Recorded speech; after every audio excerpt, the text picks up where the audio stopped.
Hello बच्चों, जय हिंद, राधे राधे, जय श्री कृष्णा। जैसा कि मेरे प्यारे बच्चों आप लोगों को पता है कि हम लोग क्लास 12th केमिस्ट्री के चैप्टर नंबर 3 के बारे में यानी कि रासायनिक बलगतकी के बारे में बातचीत कर रहे हैं बेटा, ठीक है ना। और ये इस चैप्टर का लेक्चर नंबर 6 है।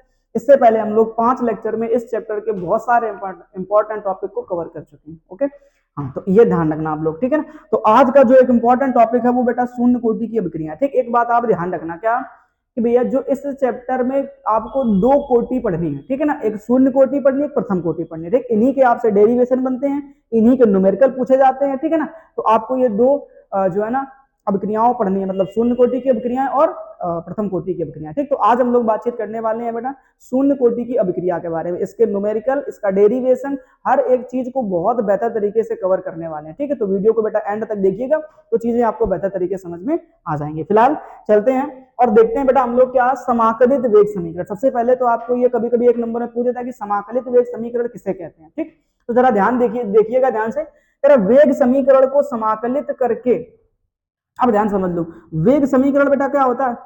वेग समीकरण की अगर कोई आपसे बातचीत करता है तो आप क्या बोलते हो, जरा बोल के देखो। ठीक, तो आप लोगों को पता है, पीछे पढ़ करके आए हो आप क्या कि भैया के वेग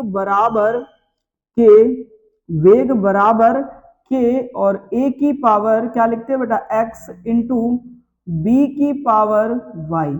यही तो पढ़े हो बेटा, ए की पावर एक्स इंटू बी की पावर वाई, यही तो वेग का समीकरण पढ़े हो। अब इसी वेग के समीकरण को आपसे कह रहा है क्या कर देना, समाकलित कर देना। ठीक, जब आप समाकलन करेंगे तो आपको ध्यान रखना है कि भैया प्रथम कोटि के लिए अलग होगा, समझ रहे हो ना। ठीक है, मतलब ये शून्य कोटि की कहानी इसके लिए क्या होगी बेटा, अलग होगी। तो ये ध्यान रखना आप लोग, है ना। शून्य कोटि के लिए इसका समाकलन कुछ अलग तरीके से करेंगे और उसके बाद अगर हम बातचीत करेंगे बेटा प्रथम कोटि की, तो प्रथम कोटि के लिए इसकी अलग कहानी होने वाली है, ठीक है ना। ये बात आप अच्छे तरीके से ध्यान रखिए। ओके, तो प्रथम कोटि और शून्य कोटि के लिए आपको पढ़नी है समाकलित वेग समीकरण, डेरिवेशन बनाना है, सब कुछ सिखाएंगे, अभी टेंशन मत लीजिए आप। ठीक, तो जो आपने ये फॉर्मूला पढ़ा, जो वेग का समीकरण पढ़ा, इसका आपको क्या करना है, समाकलन करना। कैसे करना है अभी हम सिखाएंगे, टेंशन मत लीजिए आप बिल्कुल भी। ठीक, पहले इसको डेफिनेशन को याद करिए। तो करा समाकलित करके वेग स्थिरांक तथा भिन्न भिन्न समय पर अभिकारक की सांद्रता के मध्य संबंध व्यक्त करने वाली जो समीकरण है वो समाकलित वेग समीकरण कहलाती है। बच्चा बहुत आसान सी चीज है। अब आपको पता है ये जो ए और बी हैं ये क्या है बेटा, अभिकारकों की सांद्रताएं हैं। ठीक, और ये क्या है बेटा, वेग स्थिरांक। इन्हीं के बीच में आपस में क्या करता है, संबंध बताने का जो काम करता है उसे हम लोग कहते हैं बेटा समाकलित वेग समीकरण। ठीक, अभी जस्ट आपको इसका ठीक है ना, अभी डेरिवेशन आपको दिखाएंगे हम शून्य कोटि का कैसे करा जाता है। फिलहाल अब ध्यान से देखो, पहले इस चीज को आप लोग क्या तेरा शून्य कोटि की अभिक्रिया है, तो पहले तो आपको डेफिनेशन याद करनी है। अगर आपने एक डेफिनेशन याद कर ली शून्य कोटि की, तो प्रथम कोटि हो, द्वितीय कोटि हो, तृतीय कोटि हो, ठीक है ना, आप आसानी से डेफिनेशन याद कर सकते हैं। बहुत मजेदार चीज होने वाली। ठीक, तो बस ध्यान रखना अच्छी तरीके से कि मैं जो बता रहा हूं उसको ध्यान समझना। कह रहा वे अभिक्रियाएं, वे रासायनिक अभिक्रियाएं जिनका वेग अभिकारक अणुओं की सांद्रता पर या तो निर्भर नहीं करता है और करता भी है तो आप ध्यान रखना शून्य घात के समानुपाती होगा। किसका होगा बेटा, शून्य घात के समानुपाती। ध्यान रखो, अभिकारक अणुओं की सांद्रता पर निर्भर नहीं करता है या अभिकारक अणुओं की सांद्रता के शून्य घात के समानुपाती होता है, शून्य कोटि की अभिक्रियाएं कहलाती है। जरा ध्यान से देखना बच्चा कि क्या इसकी कहानी है, क्या इसमें आपको सिखाया और क्या आपको यहाँ पर बनाना है। ठीक, मैंने कहा बेटा आपसे क्या कि आप लिखिए जरा ध्यान से। तो आप लिखेंगे भैया क्या कि जो वेग है, जो वेग है, अभी एक सेकंड रुको। ठीक, मैंने कहा आपसे कि हमारे पास में कोई रिएक्शन है, ठीक, और वो रिएक्शन बेटा कुछ इस तरीके से लिखिए, रिएक्टेंट टू प्रोडक्ट, ऐसे लिखी कोई रिएक्शन। ठीक है, इधर अभिकारक, ये उत्पाद। ओके, अब इसके लिए हमें क्या करना है, वेग बराबर फॉर्मूला बनाना। तो आप लिखेंगे भैया जो वेग है वो समानुपाती होगा अभिकारक की सांद्रता के शून्य घात के। तो बेटा यहाँ पे अभिकारक कौन है, तो बोलो भैया आर है। आर की बेटा कितने, शून्य घात के समानुपाती होगा। ठीक, अब जब आप समानुपाती का चिन्ह हटाएंगे तो आप देखेंगे क्या कि वेग बराबर, और यहाँ पर आपको एक स्थिरांक मिलेगा जिसको वेग स्थिरांक कहते हैं के, और यहाँ पर क्या लिख देना बेटा, आर की पावर 0। ठीक, और ये बात मैं बेटा कई बार आप लोगों को बता चुका हूं कि अगर आर की पावर 0 मतलब आर की क्या बेटा ना, किसी की भी पावर अगर 0 कहीं देखने को मिलती है तो उसका मान बेटा कितना होता है, 1 होता है। ठीक, तो जब आप 1 बराबर आर की घात 0 बराबर 1 रखेंगे तो आप देखेंगे बेटा आपको एक चीज दिखाई देगी, वो ये कि वेग बराबर क्या निकल कर आएगा, के निकल कर आएगा बेटा। क्या निकल कर आएगा, वेग बराबर के निकल करके आएगा। ठीक, अच्छा अब मैं थोड़ी सी और बातें बताऊं कि इसी वेग को बेटा हम लोग ऐसे लिख सकते हैं माइनस का डी आर। ध्यान रखना बेटा, क्या लिख सकते हैं, माइनस का डी आर और बटे में क्या हो जाएगा, डी टी, माइनस का डी आर बटे डी टी बराबर में क्या निकल आ रहा है बेटा के। ठीक, ये आप अच्छे तरीके से ध्यान रखना। इसी एक फॉर्मूले से अभी मैं आपको एक डेरिवेशन सिखाऊंगा, ये ध्यान रखना। ठीक, इसको बेहतर तरीके से, वेग को हम लोग ऐसे लिखते हैं, अभिकारक है, देखो ध्यान से, अभिकारक है तो अभिकारक की सांद्रता में हमेशा क्या होती है बेटा, कमी होती है, इसलिए माइनस लगा करके लिखते हैं। ठीक, अच्छा, उसके बाद और हम लोग क्या कहानी समझते हैं, जरा वो भी ध्यान देना। हमने आपसे बताया बेटा क्या कि आपको यहाँ पर इसका जो है ना वेग स्थिरांक का मात्रक भी लिखना है। तो आपने देखा भैया कि जो n का मान आया वो कितना निकल कर आया, 0 निकल कर आया। ठीक, अब अगर कोई ये कह दे भैया कि जो k का मात्रक बता दो, किसके लिए बेटा, शून्य कोटि की अभिक्रिया के लिए k का मात्रक। तो शून्य कोटि की अभिक्रिया के लिए जब आप k का मात्रक पढ़ेंगे तो क्या पढ़ेंगे, जरा ध्यान देना। मैंने कहा बच्चा आपसे क्या कि पहले तो मात्रक बता दो k का होता क्या है, तो आपको पता है बेटा mole litre, mole litre inverse की होल पावर बेटा क्या पढ़े हो आप, 1 माइनस एन इंटू में सेकेंड इनवर्स, यही तो पढ़े हो। अब अगर ये पढ़े हो तो जरा ध्यान से देखो, अगर 1 माइनस एन, एन की जगह अगर 0 रखोगे तो बचेगा तो 1, 1 का कोई मतलब नहीं निकलता बेटा। आप यहाँ पर देखेंगे जो मात्रक नजर आएगा वो आपको नजर आएगा मोल लीटर, क्या लिखेगा आपको, mole litre inverse into second inverse. ठीक, ये बेटा मात्रक हो गया किसके लिए, शून्य कोटि की अभिक्रिया के लिए वेग स्थिरांक यानी k का मात्रक हो जाएगा। ठीक, क्या याद नहीं कर सकते हो आप, बहुत आसान सी चीज है बेटा, आपको आसानी से याद हो जानी चाहिए। ठीक, मैं एक आध एग्जाम्पल लिख दे रहा हूँ शून्य कोटि की अभिक्रिया का, तो आप वो भी याद कर लीजिएगा। ठीक, मैंने आपसे कहा बेटा हमारे पास में एक गैस है नाइट्रोजन, एक गैस है बेटा हाइड्रोजन, इन दोनों के मिलने से क्या बन जाएगा बेटा, तो बोलोगे भैया अमोनिया गैस बन जाएगी। क्या बन जाएगी, अमोनिया। तो यहाँ पे क्या कर देना, NH3। ठीक, बैलेंस करने के लिए आपको क्या करना है, यहाँ पर 2 से मल्टीप्लाई करा देना। जैसे ही 2 से मल्टीप्लाई कराओगे हाइड्रोजन बेटा 6 हो जाएगा, इधर बैलेंस करने के लिए 3 से मल्टीप्लाई करा देना। ठीक, अच्छा, ये एग्जाम्पल याद हो जाएगा तो बड़ी अच्छी बात है, नहीं तो दूसरा एक याद कर लीजिए। मैंने कहा बेटा मेरे पास हाइड्रोजन गैस है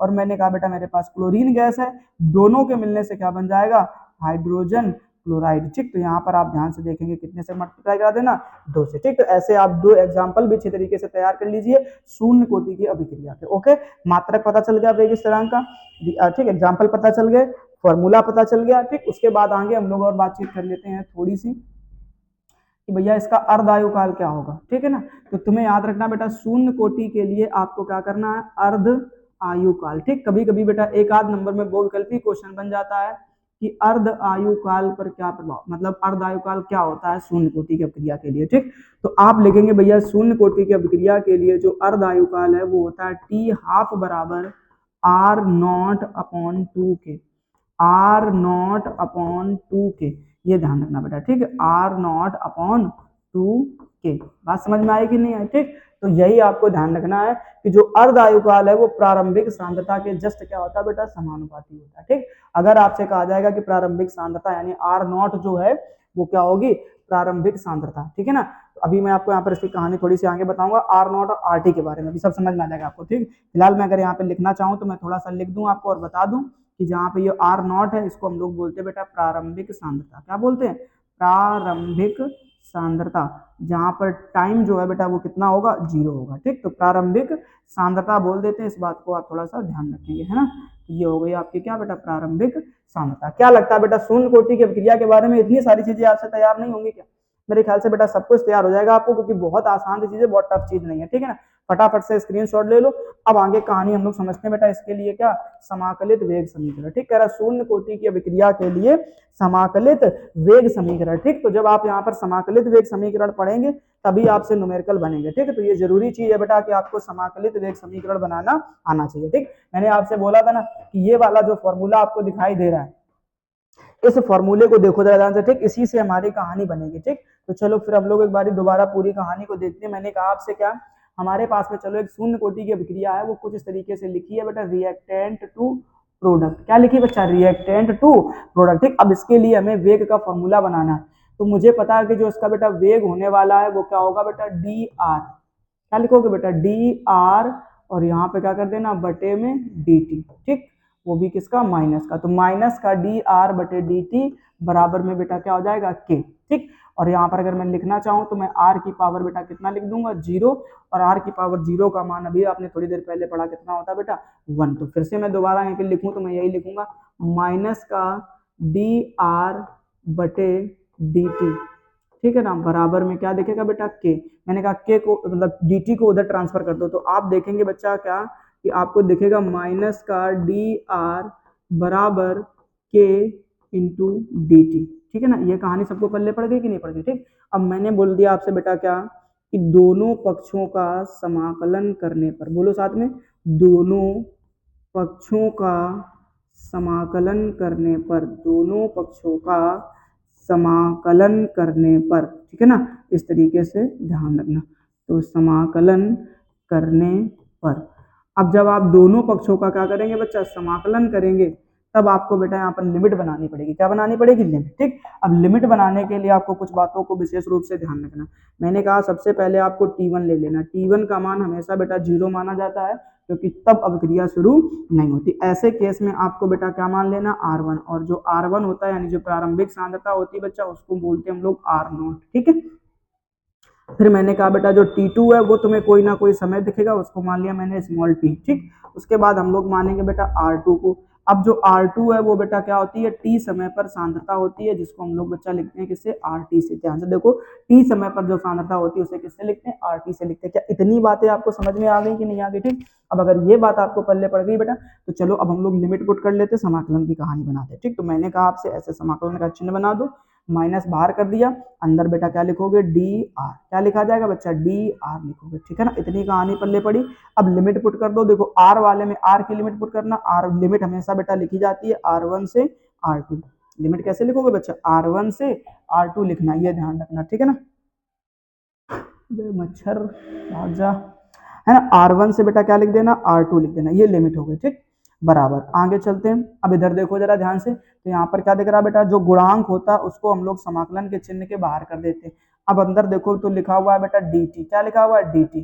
हमेशा ध्यान रखना t के लिए t वाली लिमिट पुट करनी पड़ेगी। अब t के लिए लिमिट क्या दी गई है बेटा, तो देखो t1 से t2, तो तुम नीचे क्या लिख देना बच्चा, t1, और इधर पे क्या लिख देना, t2। ठीक, अब मैं आपको कुछ समाकलन की बातचीत समझाऊं थोड़ी थोड़ी सी। ठीक है, अगर बेटा कहीं पर ये लिखा है dx, तो इसका समाकलन होता है बेटा क्या, ठीक है ना, इसका समाकलन हो जाएगा बेटा x। ओके, अगर कहीं पर बेटा लिखा है dt, तो तुम्हें यह ध्यान रखना इसका समाकलन क्या हो जाएगा, t। और अगर कहीं पे बेटा लिखा है dr, क्या लिखा है बेटा, dr लिखा है, तो इसका समाकलन हो जाएगा बेटा r। क्या हो जाएगा, r। ठीक, यानी कहने का मतलब है जब कोई वैल्यू संख्या ना दी जाए तब इसका समाकलन हमेशा याद रखोगे उसी x के या उसी t के या उसी r के बराबर हो जाता है। ठीक, तो यहाँ पे आपको समाकलन की थोड़ी थोड़ी कहानी समझ में आ गई होगी। अब आप यहाँ पर जब समाकलन करेंगे तब आप देखेंगे अच्छी तरीके से क्या कि भैया जो हमें दिख रहा है वो ये दिखेगा कि अगर डी आर का समाकलन किया जाएगा तो हमें क्या मिलेगा बेटा, तो माइनस तो बाहर लगा ही लगा, तो यहाँ पर जो आपको दिखेगा वो क्या दिखेगा बच्चा, आर दिखेगा। ठीक, अब लिमिट देखो यहाँ पर ध्यान से, क्या लिखी, R1 से R2, तो R1 बराबर बेटा कितना लिखा, R0, R2 बराबर कितना लिखा, RT। या चाहो तो लिमिट पुट कर दो, तो तुम यहाँ पर पहले क्या लिख देना बेटा, R1 बराबर क्या, R0, और R2 बराबर क्या है बेटा, तो यहाँ पे लिख देना RT। क्या लिख देना बेटा, RT। यहाँ तक समस्या खत्म, बराबर। आगे चलो, अब देखो ध्यान से, ये गुणांक तो बाहर है, लेकिन t का करोगे तो क्या मिलेगा आपको, t ही तो मिलेगा। मैंने कहा गुणांक को बाहर कर दो और उसके बाद में t का समाकलन कर दो, तो t का समाकलन क्या होगा बेटा, t।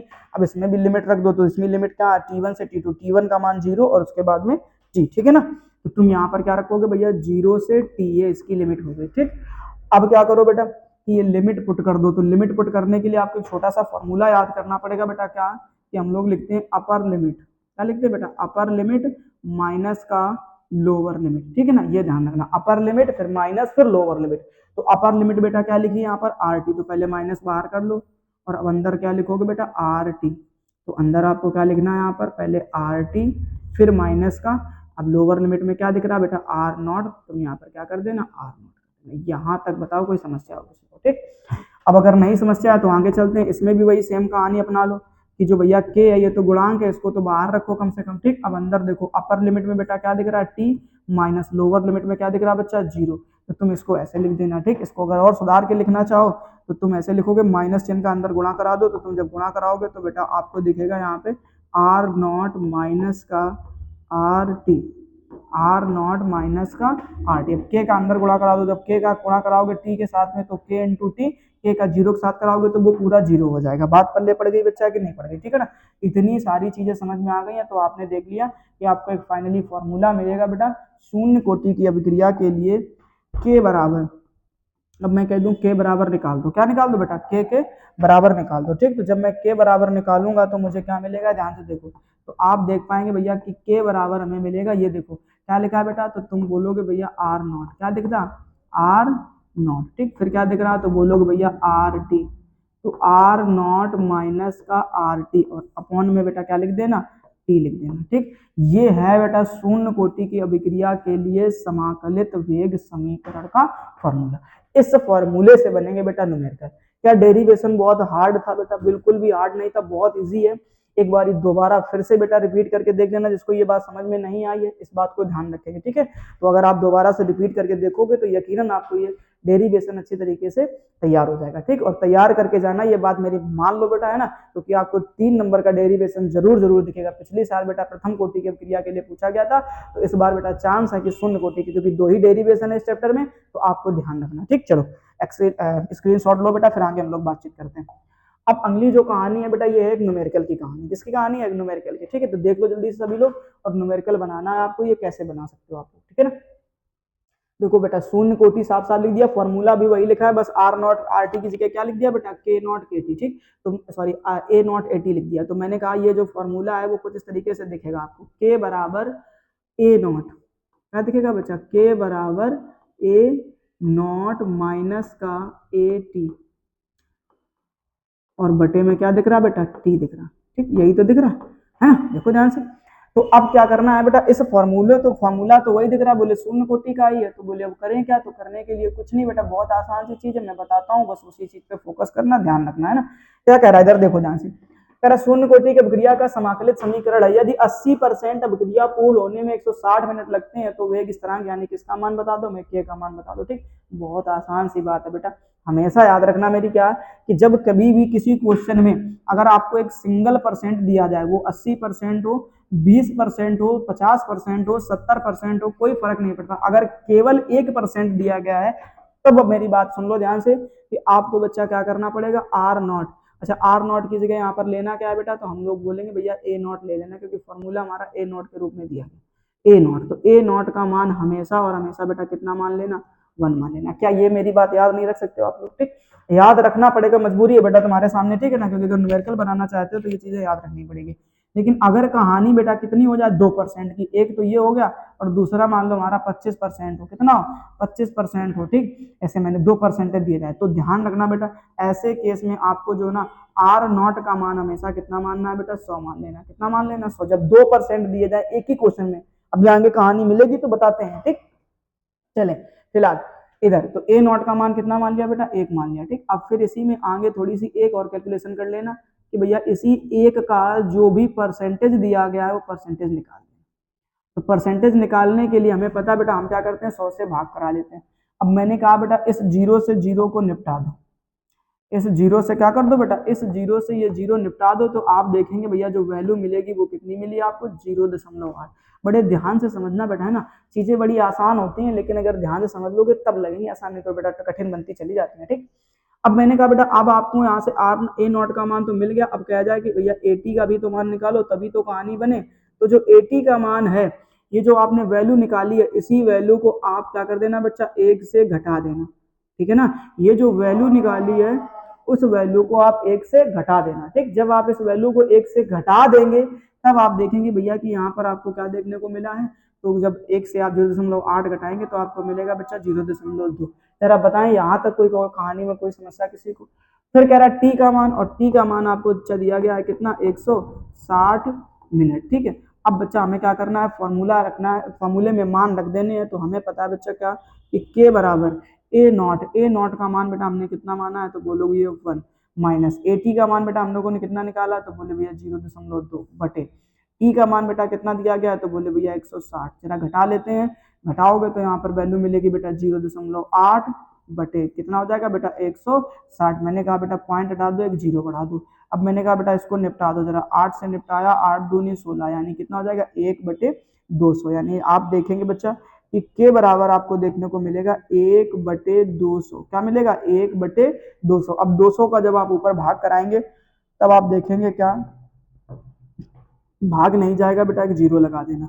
अभी भी नहीं जा रहा, एक जीरो इधर बढ़ा दो, एक जीरो इधर बढ़ा दो। अभी भी नहीं जा रहा बेटा, एक जीरो इधर बढ़ा दो, एक जीरो इधर बढ़ा दो। अब देखो बेटा, 2 से काटोगे तो 5 बार में पूरा पूरा कट जाएगा। ठीक, यानी जो आंसर मिलेगा आपको वो मिलेगा के बराबर 0.005। और मात्रक अभी थोड़ी देर पहले बेटा मैंने पढ़ाया आपको कि मोल लीटर इनवर्स। क्या बोलोगे? Mole litre inverse into second inverse. ठीक है, जरा बताएं क्या ये न्यूमेरिकल बहुत टफ है क्या बच्चे? बहुत इजी न्यूमेरिकल है बेटा, मैंने बिल्कुल आसान सा प्रोसेस बताया आपको, बस इतना ध्यान रखो। ठीक, अभी केवल 1% की कहानी है। तो जब 1% दिया जाएगा तो ए नॉट या आर नॉट का मान 1 मान लेना, फिर उसी 1 का परसेंटेज निकाल देना जो क्वेश्चन में दिया जाए। 80% दिया गया तो अपन ने 80% निकाला। फिर उसी चीज को जब 80 का मान निकालना तो 1 से घटा करके लिख देना, जो भी वैल्यू आई वो लिख दी, फॉर्मूला लगा दिया, कैलकुलेशन कर ली बेटा, आंसर बन गया। ठीक है ना, आगे चलते हैं अगले क्वेश्चन की तरफ। अब ध्यान से देखो, ये क्वेश्चन लिखा है, इसमें कह रहा 75% अभिक्रिया पूर्ण होने में 50 मिनट लगते हैं, तो वेग स्थिरांक की गणना करनी है। ठीक, अब देखो ध्यान से, क्या बच्चा फॉर्मूले में चेंजमेंट कुछ दिख रहा है क्या? तो बोलोगे यार बिल्कुल कतई नहीं दिख रहा, हमें वही फॉर्मूला दिख रहा है ना। तो ध्यान से देखो बेटा, क्या कि जो फॉर्मूला है वो ये दिया गया है, कह रहा है के बराबर, ठीक है ना। अब ध्यान से देखो क्या लिखा बेटा, आर नॉट माइनस का आर टी। तो यहाँ पर बच्चा आपको जो दिया गया है वो क्या है, आर नॉट माइनस का आर टी, और बटे में बेटा क्या लिखना है आपको, तो बोलो भैया टी लिख देना। ठीक, इतनी सी कहानी क्या आपको नहीं समझ में आई बेटा? अब अगर समझ में आ ही गई है तो अब हमें बेटा जो पुराना तरीका हमने आपको बताया वो तरीका अपना लेना। ठीक, जरा ध्यान से देखना। सबसे पहले जो जरूरी चीज है वो ये है कि बेटा तुम्हें मान बनाने आने चाहिए। मैंने कहा बच्चा आर नॉट का मान देखो ध्यान से। ठीक, क्या करो, आर नॉट का मान समझ लो। तो ध्यान से देखो कि परसेंटेज तो एक ही दिया गया कि नहीं दिया गया। ठीक, और वो भी कितना परसेंट दिया गया, तो बोले भैया 75% दिया गया। ठीक, अब इसी 75% दिया गया है, 1% दिया गया है, तो आर नॉट का मान आपको कितना मान लेना बेटा, 1 मान लेना। ठीक, अब जैसे ही बेटा आपने यहाँ पर आर नॉट का मान क्या माना, 1 माना, तो इसी 1 का फिर आपको क्या करना है बेटा, परसेंटेज निकाल देना है, वो भी कितना, तो बोलो भैया 75%। ठीक है ना, इसी 1 का बेटा क्या निकाल देना, 75%। हमने बार बार बताया आपसे कि परसेंटेज निकालने के लिए आपको क्या करना पड़ेगा, यहाँ पर थोड़ी सी चीजें ध्यान रखना, 100 से डिवाइड करना पड़ेगा। अब 2 अंक के बाद जब आप दशमलव लगाएंगे तो जो वैल्यू मिलेगी आपको वो मिलेगी बेटा 0.75। कितना मिलेगा बेटा, 0.75 मिलेगा। ये कहानी सबको पल्ले पड़ी कि नहीं पड़ी? ठीक, तो ये बात आप अच्छे तरीके से देख पाएंगे कि यहाँ पर जो वैल्यू मिली वो कितनी मिली, बोले भैया 0.75 मिली। ठीक, अब आ जाओ वापस से। अब इसी चीज को हमने क्या बोला आपसे कि घटा करके लिख देना। तो जब आप घटाएंगे तो क्या मिलेगा आपको, आर टी बराबर 1 माइनस 0.75। जब आप इसको 1 से घटाएंगे तो आप देखेंगे कि आपको वैल्यू मिलेगी 0.25। ओके, ये कहानी होगी किसकी, आर टी की। अब देखो जरा ध्यान से बेटा, क्वेश्चन में टी का जो मान है वो दिया गया है कितना, 50 मिनट बेटा। ठीक, तो यहाँ पर टी बराबर कितना लिख देना, 50 मिनट लिख देना। क्या कहानी नहीं समझ में आई? अगर समझ में आई है तो जरा एक बार फिर से फॉर्मूले की तरफ फोकस करो और मान रखो। के बराबर आर नॉट का मान बेटा कितना दिया गया, बोले 1, माइनस आर टी का मान कितना दिया गया, बोले भैया 0.25 दिया गया। ठीक, बटे टी का मान कितना दिया गया, तो बोले भैया 50 दिया गया। बराबर में क्या कैलकुलेशन नहीं कर पाएंगे क्या? करके देखते हैं। मैंने कहा बेटा घटा दो, तो जो वैल्यू मिलेगी वो मिलेगी बेटा 0.75, और बटे में नीचे आने पर आपको कितना मिलेगा बेटा, 50। मैंने कहा बच्चा क्या करो, पॉइंट हटा दो। एक काम करते हैं, एक सेकेंड रुकना। मैंने क्या बोला बेटा आपसे कि यहाँ से पॉइंट हटा दो। जैसे ही आप यहाँ से पॉइंट हटाओगे आप देखोगे नीचे कितने जीरो बन जाएंगे, 2 जीरो। ठीक है, अब मैंने कहा बेटा 25 से काट दिया जाए। ठीक, तो जब 25 से आप काटेंगे तो आप देखेंगे भैया क्या है कि जब इसको काटा 25 से तो 25 दूनी कितना हो जाएगा, 50, यानी नीचे बेटा हो जाएगा 200। अब ऊपर काटोगे तो 25 दूनी 50 और 25 दिया 75 बेटा। ठीक है, तो मैंने कहा आपसे क्या कि ऊपर अगर देखोगे तो आपको दिखेगा बेटा कितना, 3। क्या हुआ भाई, चलो ना, ओ माय गॉड, कहीं मच्छर है क्या, मच्छर। ठीक है ना, तो इसको देख लेते हैं। तो यहाँ पर आप कितना लिख देना बेटा, 3 लिख देना। ठीक, तो 25 दिया 75। ठीक, तो जो वैल्यू मिली आपको वो कुछ इस तरीके से मिली। क्या यार, डिस्टर्ब मत करो भाई, चलो आराम से सुकून से ना। तो आप देखेंगे भैया के बराबर ऊपर बचा बेटा 3 और नीचे बचा बेटा कितना, 200। ठीक, इसको आपको डिवाइड करना पड़ेगा।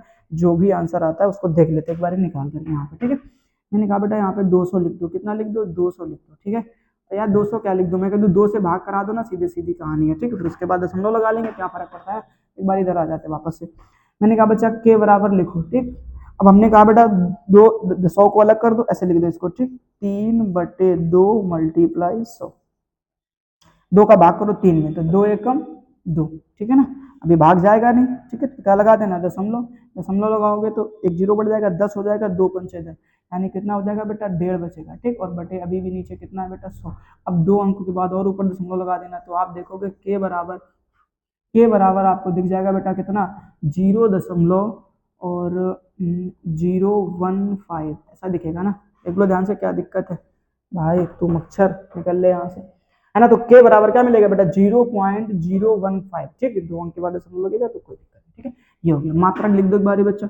मात्रक पता ही है आप लोगों को क्या, कि भैया mole litre inverse into second inverse, ठीक। ये थी कहानी पूरी की पूरी, ठीक है ना। फटाफट से बेटा स्क्रीनशॉट ले लो जल्दी से, ठीक है। और क्वेश्चन देख लेते हैं क्या है, और क्वेश्चन हमारे पास है।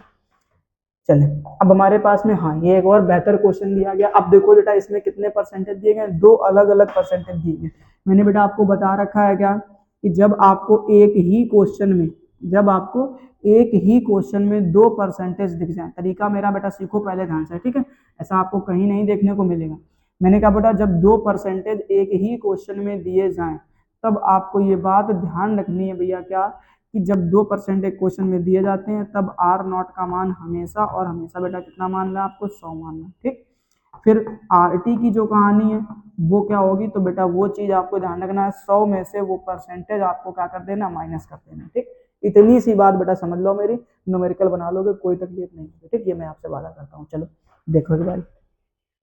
अब मैंने कहा बेटा आपसे क्या, कि जो फॉर्मूला लिख रखा है, जो फॉर्मूला लिख दो सबसे पहले। तो आप लिखोगे भैया कि के बराबर, अब ध्यान से देखना बेटा, है ना, इस फॉर्मूले की तरफ फिर से वापस से देखो क्या लिखा है। तो बोलोगे भैया R naught minus R T, जहां ये फॉर्मूला दिख जाए तुरंत समझ जाना बेटा जो कहानी है वो किसकी है, शून्य कोटि की है। तो आर नॉट माइनस का आर टी, ठीक, और बटे में बेटा क्या है, टी, ठीक। ये फॉर्मूला जहां कहीं भी दिख जाए आपको, तुम समझ जाना भैया तुरंत की किसकी कहानी बनने वाली है, शून्य कोटि की, ठीक। चलो अभी शुरू करते हैं बेटा हम लोग पहले इसके लिए। तो कह रहा भैया 50% पूर्ण होने में 4 मिनट का समय लगता है। यहाँ पे लिख दिया मैंने क्या, 50% पूर्ण होने में कितना, 4 मिनट का समय लगता है, ठीक। तो ये आपको बताना कितना मिनट का समय लगता है बेटा, 4 मिनट का। तो हम कहते हैं इसके लिए पहले आप एक इक्वेशन बना लो, क्या ही फर्क पड़ता है ना। तो सबसे पहले बेटा आप यहाँ पर बनाएंगे क्या, कि जो आर नॉट का मान है, ठीक है ना, क्या मान है बेटा, जो आर नॉट का मान है वो निकाल लेते हैं, ठीक। तो सबसे पहले बेटा आपको आर नॉट का मान बनाना है। मैंने क्या बोला भैया, कि जब आर नॉट का मान बनाना तो हमेशा कितना मानना, 100। फिर मैंने कहा बेटा आर टी की जब वैल्यू बनाना, तो जब आर टी का मान रखना बेटा, तो 100 से घटा करके, तो 100 से 50 घटा दोगे तो कितना बचेगा बेटा, 50। और इसी केस में जो टी बराबर दिया गया है वो कितना दिया गया बेटा, तो बोलोगे 4 मिनट दिया गया, ठीक। अभी मैं इसका एक और तरीका बताऊंगा करने का, इसका मैं एक तरीका और बताऊंगा। फिलहाल अभी इस क्वेश्चन को बनाते हैं। जैसे मैंने आपसे कहा गया फॉर्मूला लगा दो, तो आप क्या लगाओगे भैया, के बराबर आर नॉट का मान कितना है, तो बोलोगे भैया 100, माइनस आर टी का मान कितना है, तो बोलोगे 50, बटे में टी का मान कितना है, तो बोलोगे भैया 4। लिख देते एक बार जरा ध्यान से। तो क्या मिलेगा आपको, के बराबर 100 में से 50 चला गया बच्चा, कितना बचेगा, 50 बटे में 4, ठीक। कुछ मत काटो पीटो, इसको मान लो समीकरण नंबर 1। कहानी पल्ले पड़ी कि नहीं पड़ी जरा। अब अगर कहानी समझ में आ ही गई है तो जरा एक बार ध्यान से देखो, दूसरा जो परसेंटेज है वो कितना दिया गया बेटा, तो बोलोगे जो दूसरा परसेंट है वो हमको दिया गया है 75%, ठीक है। तो कह रहा है जो भैया जो 75% अभिक्रिया है वो कितने समय में पूरी होगी, ये पूछा गया। तो फिर से वही पुरानी कहानी बेटा, कि यहाँ पर भी आप आर नॉट का मान कितना मान लेंगे, तो बोले भैया 100 मान लेंगे, ठीक। फिर मैंने कहा आपसे यहाँ पर भी आप आर टी का मान क्या लिखेंगे, तो बोले भैया हम इसको भी 100 से घटा के लिखेंगे। जब 100 से घटाओगे 75 को तो कितना बचेगा बेटा, 25। अब यहाँ पे जो आपसे पूछा गया है वो टी का मान पूछा गया, बहुत आसान चीज है। दोबारा फिर से वही फॉर्मूला लगा दो, आर नॉट का मान कितना है बच्चा, 100, माइनस आर टी का मान कितना है, तो बोलोगे भैया 25, बटे में क्या है, टी। घटा दो बेटा, ठीक है ना। तो के बराबर जब आप घटाएंगे तो इधर आपको दिखेगा बेटा 75, और बटे में बेटा कितना दिखेगा, टी। इसको मान लो समीकरण नंबर 2। क्या मान लो बेटा, समीकरण नंबर 2 मान लो, ठीक। जब आप इसको समीकरण नंबर 2 मानेंगे तब आप लिखेंगे भैया कि समीकरण 1 व 2 से। अब यहाँ पर एक लाइन लिखनी है आपको, क्या, कि समीकरण 1 व 2 से, ओके। समीकरण 1 व 2 से, 1 व 2 से, ठीक है। अब समीकरण 1 व 2 से जब आप करोगे तो k के मान आपस में बराबर कर देना। तो इधर बेटा देखो समीकरण 1 में k का मान कितना लिखा है, तो बोलोगे 50/4 बराबर, इधर देखो बेटा कितना लिखा समीकरण 2 में k का मान, तो बोलोगे 75/t, क्या लिखा है 75/t। मैंने कहा क्रॉस मल्टीप्लाई करा करके लपेट देते हैं, क्या आती कहानी जरा ध्यान से देखो। मैंने देखा बेटा t बराबर जो हमें मिलेगा वो क्या मिलेगा, तो बोलोगे 75, और ध्यान से देखो तो मल्टीप्लाई बाई कितना, देखो ध्यान से 4 है ना, 4 जाएगा गुणा में, तो यहाँ पे लिख देना, ठीक, बटे नीचे आ जाओगे तो नीचे बेटा कितना दिखेगा 50, देख लो जरा ध्यान से, है ना 50, 25 से निपटा देते। मैंने कहा बेटा 25 से निपटाओ, 25 दूनी 50 और 25 दिया 75। मैंने कहा बेटा 2 से निपटा दो, 2 से काटा 2 दूनी 4, 3 का 2 से मल्टीप्लाई करा दो, तो 3 दूनी कितना हो जाएगा बेटा 6। तो बस यही आंसर हो गया बेटा 6 मिनट, ठीक है ना। तो 50 अगर 50% कंप्लीट होने में 4 मिनट लग रहा है, तो बेटा 75% कंप्लीट होने में कितना समय लगेगा, 6 मिनट का समय लगेगा। ये आपका हो गया बेटा आंसर, क्या हो गया आंसर हो गया, ठीक है।